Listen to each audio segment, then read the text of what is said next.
नमः सिद्धिभ्यः।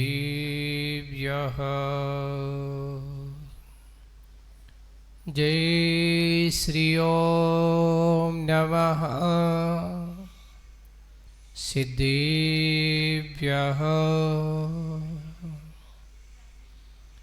नमो अरिहन्ताणं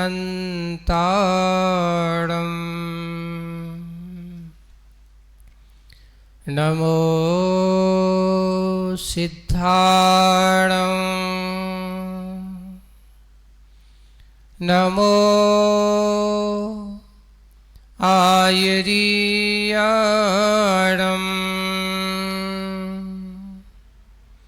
नमो वज्रायाणं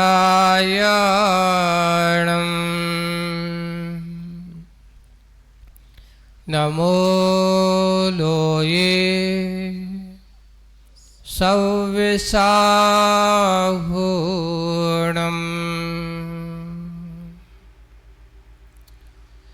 बोलिए पंच परमेष्ठी भगवंतों की, शासन नायक भगवान महावीर स्वामी की, मूल नायक देवादिदेव 1008 श्री शांतिनाथ कुंतुनाथ अरयनाथ भगवान की, परम पूज्य आचार्य गुरुवर श्री विद्या सागर जी महाराज की, शांतिनाथ महामंडल विधान की।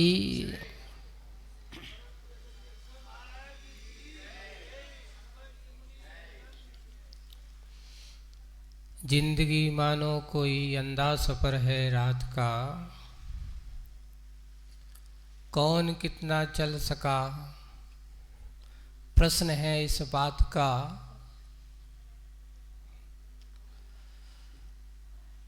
कब किसे और ठोकर लगे, टूट जाए ये सिलसिला, डाल से टूटा कहाँ क्या पता उस पात का। ये पंक्ति किसी कवि की है, बहुत अच्छा है, आपको एक जीवन की ओर दृष्टि ले जाने वाली है, नई दिशा देने वाली है। उन्होंने लिखा, जिंदगी मानो सफर है एक रात का। अंधेरे में जैसे चारों तरफ आदमी को कुछ दिखाई नहीं देता, समझ नहीं आता कि कहाँ जाऊं, किस दिशा में जाऊं, निर्णय नहीं कर पाते। निर्णय करने की सोचते हैं, बात करते हैं, पर कभी कभार कुछ ऐसी विसंगतियां, ऐसे विकल्प होते हैं जो समझ में नहीं आता, कहाँ जाऊं, किस दिशा में जाऊं, कैसे जाऊं। इसलिए उन्होंने कहा, जिंदगी सफर है मानो एक अंधा सफर है रात का। जैसे अंधेरे में रात में सफर करना बहुत कठिन काम है, बहुत मुश्किल काम है। सबसे बचा बचा करके धीरे धीरे चलता हुआ वह अपना सफर धीरे धीरे चलते चलते, कितने विकल्प होते हैं, कितने संकल्प होते हैं आप लोगों को, तब आप कोई एक काम अच्छा कर पाते हो। और वो अच्छे काम करने के लिए बहुत सारे विकल्पों का सामना करना होता है। वैसे ही कौन कितना चल सका, प्रश्न है इस बात का। आपने कभी अपना सोचा कि मेरे अब तक के किए हुए कार्यों में, अपने जीवन के, मैंने अपने लिए अब तक कितना किया, दूसरों के लिए कितना किया, धंधे पानी के लिए मैंने कितना समय दिया, अपने आत्महित के कार्यों में मैंने कितना समय दिया, और मैंने इस परिवार के भरण पोषण के लिए कितना समय दिया, और मैंने अपने परमात्मा की पूजा करने के लिए मैंने कितना समय दिया। प्रश्न के ऊपर प्रश्न आपके ऊपर है, समाधान भी आपके पास है। आप प्रश्नों को खड़ा कर देते हो पर समाधान की ओर दृष्टि नहीं होती। किसी ने कहा था कि आदमी के दिमाग में प्रश्न उपजना सहज बात है, पर प्रश्नों के साथ साथ समाधान का खोजना ये सहज बात नहीं है। समाधान तुम्हें स्वयं लाना है, तुम्हें स्वयं खोजना है, कहीं बाहर समाधान नहीं है। समस्या अगर है तो समाधान भी है, प्रश्न अगर है तो उत्तर भी है। बस इतना ही है। कुछ चीजें ऐसी होती जहां प्रश्न खड़े नहीं होना चाहिए, जैसे कि लोगों से कहा जाता है कि कहां पर प्रश्न नहीं करना चाहिए, संशय भरी दृष्टि नहीं होना चाहिए। तो लिखा है जहां समर्पण की बात हो वहां पर संशय को स्थान नहीं देना। जैसे कि श्रद्धा समर्पण वहीं पर होता है जहां किसी प्रकार का संशय नहीं होता, संदेह नहीं होता। जैसे कि देव, शास्त्र और गुरु ये हमारे श्रद्धा के विषय हैं, समर्पण के विषय हैं, आराध्य के विषय हैं, पूजन करने के विषय हैं। इन क्षेत्रों पर हमें कभी संशय नहीं करना चाहिए। और जो संशय से भरी दृष्टि से के साथ इनके पास जाता है तो कभी पर समर्पण नहीं होता।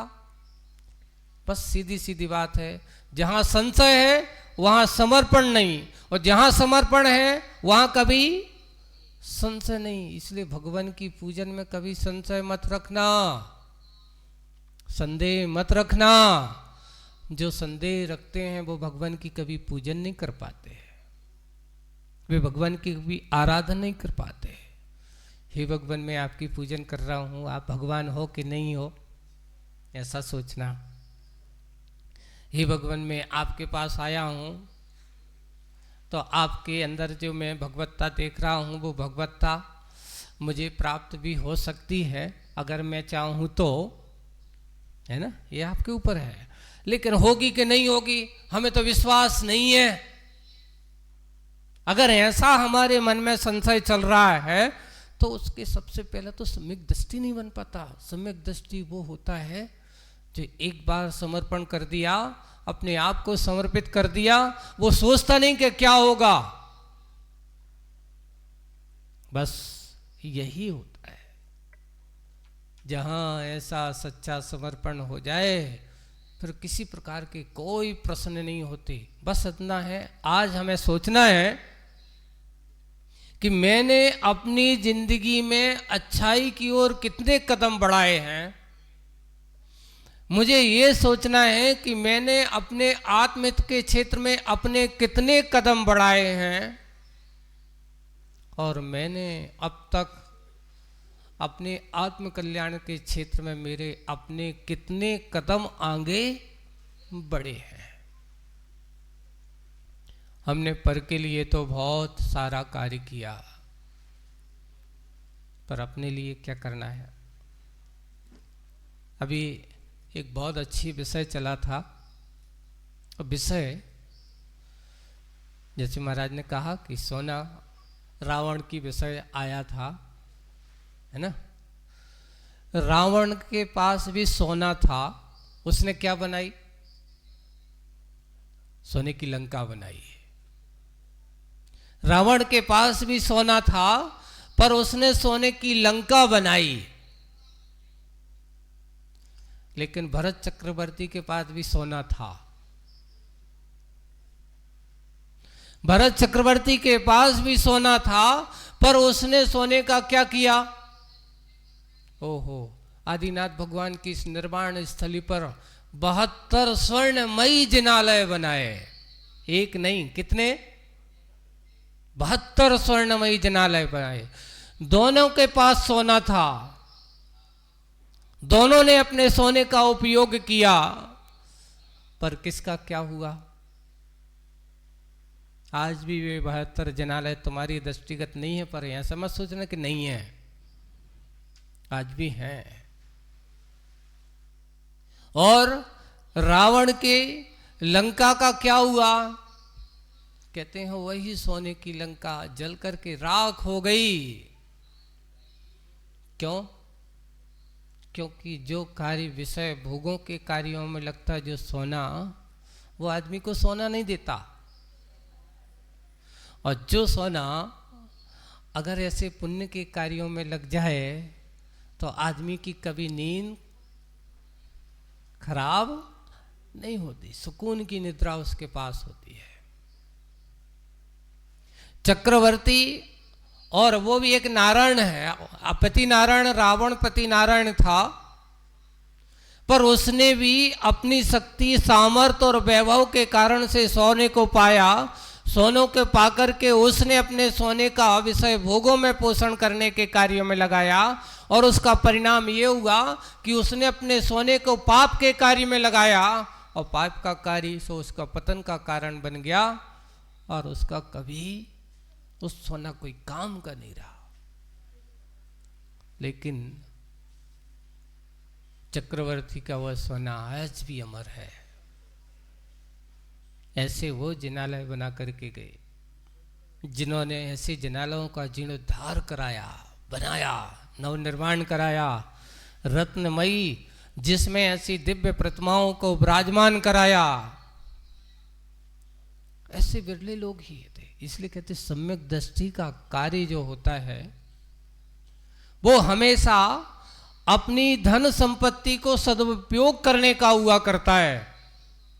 जो धन संपत्ति को सदुपयोग करके अपने आप को आत्महित के कार्य में समर्पित कर दे, वास्तविक सही संपत्ति तो वही मानी जाती है। और परिवार के विषय भोगों में पोषण में करता है, पर हमेशा उसी के बारे में सोच रहना। आपके प्रश्न आपकी समस्या भी हो सकते हैं, और आपके प्रश्न आपके समाधान भी हो सकते हैं।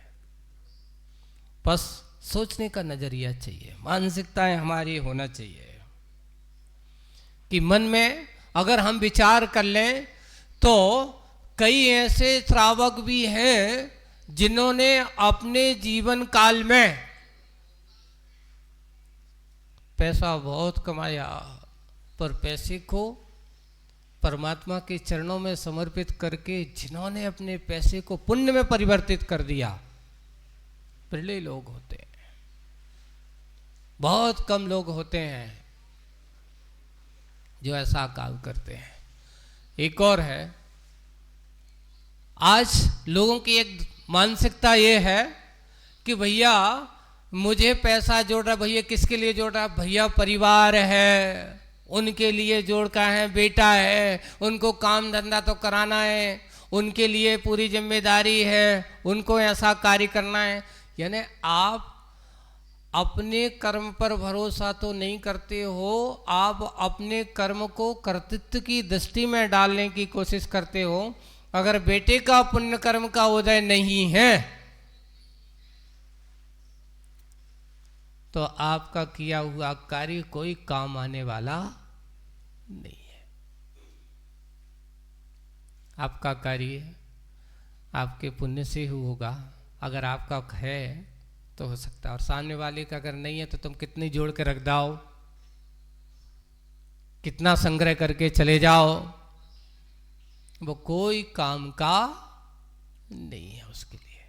इसलिए अपने आप पहले एक नीति चलती थी, पूत सपूत तो काधन संचय, है ना, और पूत कपूत तो काधन संचय, दोनों में कहा। शब्द सिर्फ अंतर सपूत और कपूत का है।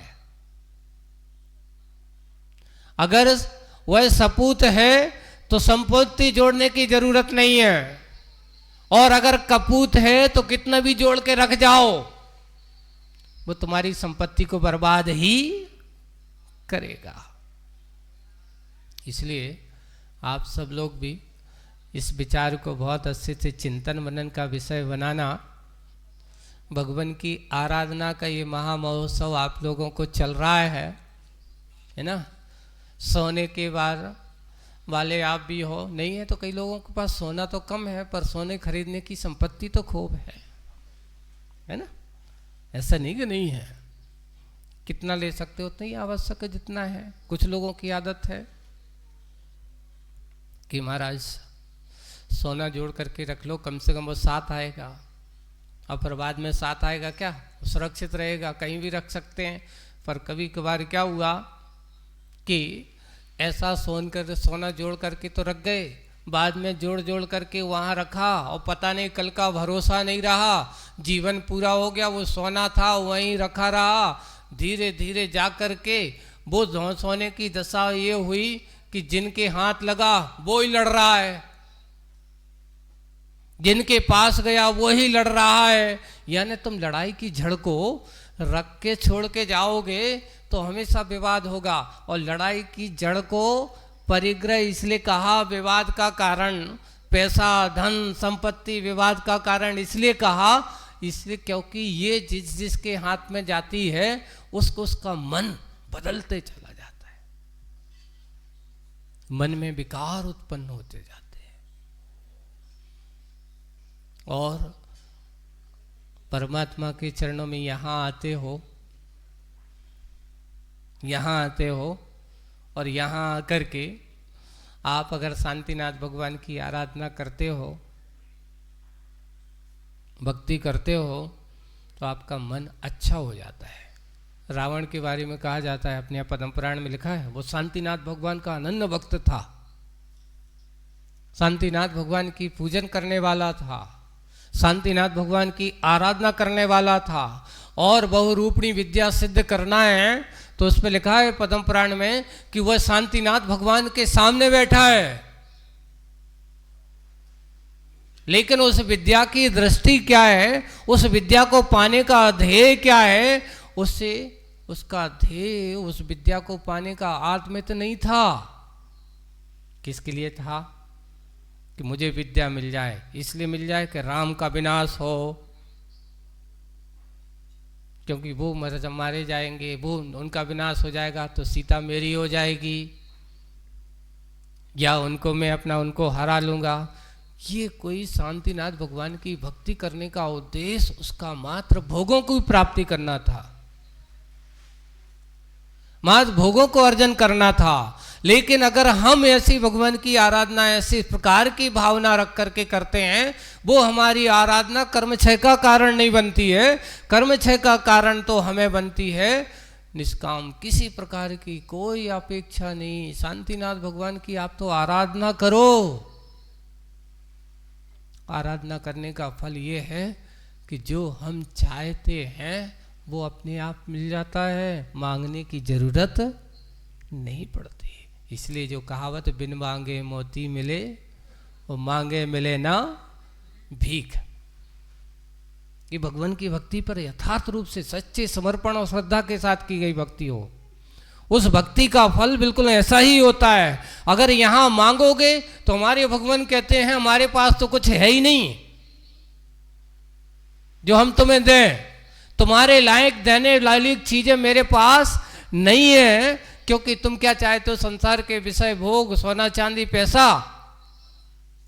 तो हमारे भगवान तो चक्रवर्ती थे, 6 खंड के अधिपति थे, शांति कुंतनाथ हरात्मक भगवान को, और उनके पास जब जो अगर चक्रवर्ती और सब कुछ था, लेकिन उन्हें उसमें रास नहीं आया, उन्हें उसमें सुख दिखाई नहीं दिया। उन्हें रास क्या आया? यही शांति है। अब आप उनसे मांगो कि हे भगवान मेरा ऐसा हो जाए, नहीं, आप ऐसे मांगोगे तो कुछ नहीं मिलेगा। आप तो बिल्कुल भक्ति भाव से करो, वो पुण्य जो तुमने संचय किया है, वो पुण्य का फल ये है कि जब जब भी कर्म के उदय, पुण्य का उदय होता है, जो आप चाहते हो वो कुछ होता है, जो चाहोगे वो होगा। बस अपने यहाँ जैन दर्शन में भगवान की भक्ति करने का उद्देश्य सिर्फ यही कहा कि यहाँ मांगना कुछ नहीं और बिना मांगे सब कुछ मिलता है। आप सब लोग भी ऐसी ही इस आराधना के इस पावन कार्य को, ये 16 दिवसीय पक्ष है और ऐसा समसगढ़ जी क्षेत्र है जहाँ तक कण कण में शांति का वातावरण है। यहाँ के वातावरण में आप देखो, कहीं भी बैठ जाओ, बस मन लगा करके बैठ जाना, थोड़े से मन को विकल्पों से विराम रोक करके बैठ जाना। अगर आप एकांत में यहाँ की शांति का अनुभव करना चाहते हो तो आपको लगेगा वास्तविक रूप से शांति का धाम और शांति का क्षेत्र अगर कोई है तो ऐसे शांतिनाथ भगवान का ये समसगढ़ क्षेत्र है। आने वाला आप लोगों को समय, कल कहा गया था कि कल ऐसा, परसों मंगलवार को ऐसा करना है, पर जब उसे कारीगर से पूछा क्यों भाई तुम्हारा पत्थर कब तक लग जाएगा, बोले कि अभी तो 2-4 दिन लग जाएंगे। हम समझ में आया, पहले तो कहता 4-2 दिन में तैयार हो जाएगा, पर नहीं होगा।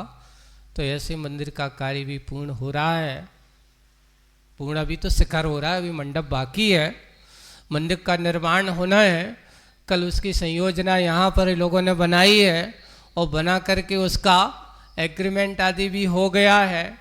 और ये बात निश्चित है, कहा तो इसने अब कारीगरों को, जो कहने वाले बनाने वाले जो कहते हैं वो कहते तो हैं ही, फिर भी अपन को उनका कहने के अनुसार उन्होंने कहा फरवरी तक आपका मंडप बन जाएगा।